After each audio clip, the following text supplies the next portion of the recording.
We are Star FM sounding good all the time. Good evening and welcome to the Travel and Tourism Show. I'm Mazwi Shamu. Tonight we are joined in the studio by Pablo Tinashe Chimsoro.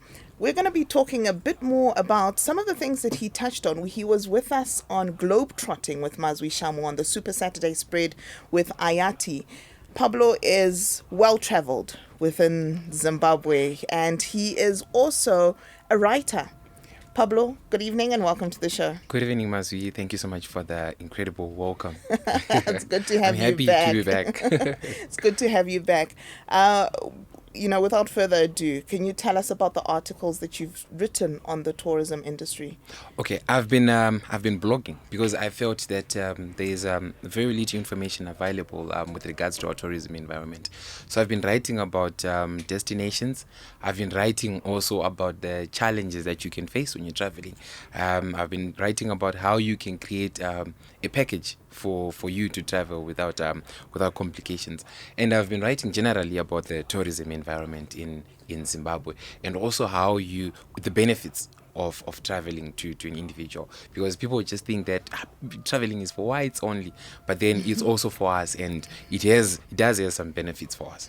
Okay, yeah. Interesting perspectives. Yeah. I hope to hear all of those on the show share. This evening. But before we get to those, perhaps you can just quickly recap for us. Where have you been? We talked about 2019. Yes. Tell us about 2019. Where have you traveled to? Okay, so 2019, it was Great Zimbabwe, that is in Masvingo. There was Mazoe, which is close to us. There was Nyanga, there was Kariba, there was Domboshava, there's Nyati Eco Game Park, that is in Headlands down there. There was, what else? Quite a number of places. Sometimes you end up forgetting the names, but then you know that I've been to places. Okay, and what was your experience there generally? I think the general experience is that traveling is exciting. It's relieving. That's the general experience that you can get. But then everything else now, it differs with the place. What becomes the major source of happiness at one destination can be different from what's the major source of happiness in the other destination. Mm-hmm. What you experience with people at one destination can be different with the experience with people at the other destination. But generally, traveling in Zimbabwe, it's fun because it's secure. You know, you can travel without being scared that someone is just going to do something nasty to me on the road. Okay. Yeah. And what can you say about the actual products that Zimbabwe has to offer in the tourism industry? Okay, I feel that Zimbabwe has the places. We do have the places. We do have the beauty. God has done everything to give us the natural beauty. What we now need is to package everything, and then it becomes the human element. And I personally feel that there's been something that's lacking, because most operators, most venues, what you get when you go there is only what God made. There's nothing that we've made on our own. And probably also looking at the historical legacies of some of these places, you realize that you go to a place, what was built by the whites when they were still here before they left is what's there up until now. It hasn't been refurbished. It hasn't been improved. It's still the same thing. So if you went there in 1960 and you went there again in 2020, you're still going to see the same environment. So I feel that there is a lot that we still have to do on the human element. God has done everything. It's now on us to do something. Okay, so now when you talk about on us to do something, what exactly do you want to see being done? Okay, I want to see us investing in improving the infrastructure at these resort places. I want to give an example. I went to a resort place where there's water. It's actually surrounded by a dam, a lake actually. I think the third largest in Zimbabwe. But you go to the toilets, there's no water flowing into the toilets. Toilets are dirty. So, as a traveler, that kills now the whole vibe that, wow, I'm here in water, but then look at the toilet, what it's looking like. So there's need to invest in infrastructure. There's need to market destinations. There's also need to price packages accurately in a way that promotes people to travel more, because you realize that most operators will put a price that gives them the maximum return but minimum experience for the traveler. You see. Yeah. Those are interesting points. On this last point that you've just talked about operators not pricing, I don't know if I can use the word fairly. Yeah. Have you had an opportunity to engage with the operators and find out what their view is? Yes. You see, so the challenge now is it's a mindset issue.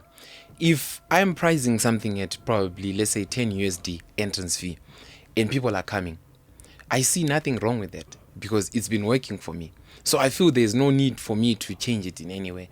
And if it's benefiting me, then also it now becomes a source of resistance. But then if it wasn't working for someone, and then they probably think that maybe if I change. But you realize that for most places, people still go there. You know, the good thing about Zimbabweans is even if they can't afford, they'll still try and squeeze in and make something, even out of nothing. So people have been going in as much as the volumes are low. So that now then becomes the source of resistance within the operator to say, but look, it's been working for me. Look at the numbers that are coming.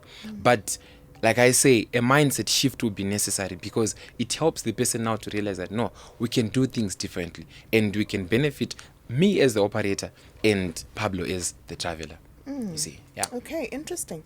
What other challenges have you come across within the travel and tourism industry? If I was to bring the chief executive officer from the Zimbabwe Tourism Authority Yes. or the minister himself Yes. of the tourism and hospitality industry, what sort of challenges would you highlight for him? The major highlight that I would give to him is let's make travel affordable for the local. You know, because when I look at what's being done in our travel industry, when you look at even the ministry itself, even if you talk about ZTA itself, if you look about the places that they are marketing, you realize that they are, targeting the high end. They're talking about maybe the big people coming to Vic Falls and all that. But me, as a general dealer on the road, I can't even dream of going to Vic Falls. But then it's within my motherland. The only time that I can hear about Vic Falls is probably when I'm watching TV or probably on a social media post if I'm browsing. Let's make travel affordable for the local. So that means they have to look at probably the policy framework. They have to look at the licensing and the taxation. They have to look probably maybe a subsidy or something like that. Or incentives which make operators consider lowering their prices and making them affordable for locals, but at the same time maintaining the quality of their travel experience. The cost is what I mainly have a problem with. It's really expensive. That's been an issue Yeah. that's been on the cards for years and years and years. People Yeah. have said Zimbabwe is an expensive destination. Yeah, true. It's expensive for the local. It's expensive for even the foreigner. We were making a comparison that do you know that the same amount of money that is spent on a night in Victoria Falls, I can actually go to Dubai. So now imagine someone now thinking, where should I go? Dubai or Vic Falls? Dubai, I get a flight. I get to live in one of the, world-class hotels. So it's easy for someone to just say, no, let me rather go to Dubai and end up foregoing the local Vic Falls in as much as it is one of the world wonders. Okay. Could it be that maybe we've got the best product? People say the expensive things are the good things. Not really. Sometimes things are just overpriced for nothing really. Yes, in as much as you can have the best product, but then if it's not accessible for anyone, then you're doing something wrong. We don't lose nothing if we price things in a way that promotes more people to come. Actually, we've got more to gain. And Mazwi, if you have got your accommodation facility in Vic Falls, and Vic Falls is affordable for me to enter and go there, then that means it's more business for you because more people are going to be coming. But then if it's going to be pricey, then probably your volumes are going to be low. So you realize that it's going to benefit more people rather than a few if we price optimally. Okay, so how have you been traveling? Because it's expensive. Well, I think I want like your job, your life, your wallet. No, my ancestors intervene, and things happen. But for me personally, I save towards my travel experiences. I know that at work, a part of my budget, I contributed towards traveling. Why? Because to me, travel is therapy. Travel is relieving.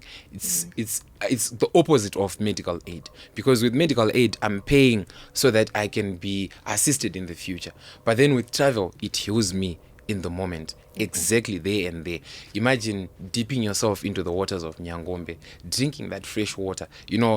After drinking Harare water. Well, I'm going to ask you, are you married? Not yet. So priorities will differ Yeah, maybe. when it comes to budgeting money and putting money aside. So But- what advice can you give to some of the married men that maybe you have traveled with as well? Okay, I've traveled with married people as well, and I think it's the same thing. They save towards it, because if you don't save towards it, then you can't raise all the money that you need at once. So there's those amounts of money that you have to spare, that money that is disposable, which you can use on buying maybe drinks and all that. You can just say, no, I'm going to put it into my travel fund. But what I also know is the best people who can give financial advice in the home, they are women. Just give the money to the woman. She knows what to do with it. She knows how to multiply it even. I'm going to call you back when you're married and ask you if you're doing that. Trust me, it will even be more when I'm married. Great, that's great. Yep. Pablo, as we wind down, this is the show that likes to highlight various issues within the travel and tourism industry, and you actually have mentioned quite a number of things in terms of challenges. Perhaps can you tell us where the best destination, what the best destination that you visited was? Okay, my best destination is Morewa. That's my best destination. That's where I come from. It's home for me. Anyway, just kidding. I think what I would say, what I would say is the best destination for me in Zimbabwe is Nyanga. I would give it to Nyanga. Why? Because Nyanga is, an unbelievable atmosphere. The air that you breathe there, the terrain, the views, the sights, the vegetation, the wildlife, the water. The experience is just incredible. And in Nyanga, that's where we also have the Mtarazi, the zip line, the skywalk. I think Nyanga has got a lot to offer, and it's huge. So you're not going to be squeezed in one place. You actually need maybe a week to exhaust it. I think it's the most incredible place I've been to here in Zimbabwe. Interesting. Do you have any interesting facts on Mutarazi? Do you know any? I know that Mtarazi has the world's highest zip line. It's in terms of height. Yes, that's the only fact that I know It's about. the second Mtarazi. highest in Africa as well. Is it? Yep. Wow. It is. Yeah. Nice. So you're right. Nyanga does have a lot of natural features, waterfalls, the Yes. most amazing waterfalls, and of Yes. course our famous Nyangombe Falls. Nyangombe, wow. That's I think that's a wonder as well. It could compete with any of these other falls besides Big Falls. That's right. That's Yeah. right. Yeah. Pablo, before we call it a day or a night today, can you just perhaps give some advice? You've traveled a lot. Yes. How can one become a responsible traveler? It's all fair and good talking about all the issues which are within the travel and tourism industry. But as travelers, we've also got a responsibility. True. So how can one be a responsible traveler? I think the first thing is we have to behave ourselves on the road. We have to behave ourselves at the destination. Define behave. Okay, we have to make sure that whatever way we conduct ourselves is in the best interest of other people. Let me just say other citizens or other people in that place. So when I say other people as well, I refer to probably other tourists in that place, or the locals themselves, or the staff at the place, because before we're travelers, we're human beings, and we have to treat everyone with the dignity that they deserve. We have to treat every place with the dignity that it deserves. If we found a place looking good, at least let's leave it better. Let's give feedback to the place, whoever, maybe it could be the operator of that place, so that if there is anything that they can improve, they improve on it, so that it becomes even better for the next person who's going to visit. We also have the responsibility to converse about these places, because when you go on social media and look for information about destinations, you could find nothing there. But we have got people who are well traveled. Why are we not talking about our travel experiences? We need more people communicating, such that when I just go on social media and I want to look up for a destination, it's easy for me to get that information. And I think also another part of it is travel to where you can afford. Don't make life hard for yourself by trying to go to a place which is more expensive than your income or than your saving. Just go to a place where you can afford. Close to Harare, there are a lot of destinations which you can enjoy without any stress. I like that. Yep. I like that. This is the Travel and Tourism Show on Star FM, sounding good all the time. I'm Mazwi Shamu. You can follow me on Instagram, Globetrotting with Mazwi Shamu. On Twitter, it's at Mazwi Shamu, and it's Mazwi Shamu on Facebook. I liked what you said, Pablo, about leaving nothing but your footprints. True. That's actually one of the rules within the travel and tourism industry. Take nothing but pictures, Yep. leave nothing but footprints. What about the hotel towers? No, leave those as well, please. That's all we have for you tonight. If you want to be part of the show, like Pablo was saying, not enough people are talking about the travel and tourism industry. So if you would like to be part of this travel and tourism show or the Globetrotting with Mazwi Shamu on the Super Saturday spread with Ayati, you can visit my website, which is mazwishamu.org. Send me a message and I'll be happy to have you on the show. Until next time, happy traveling.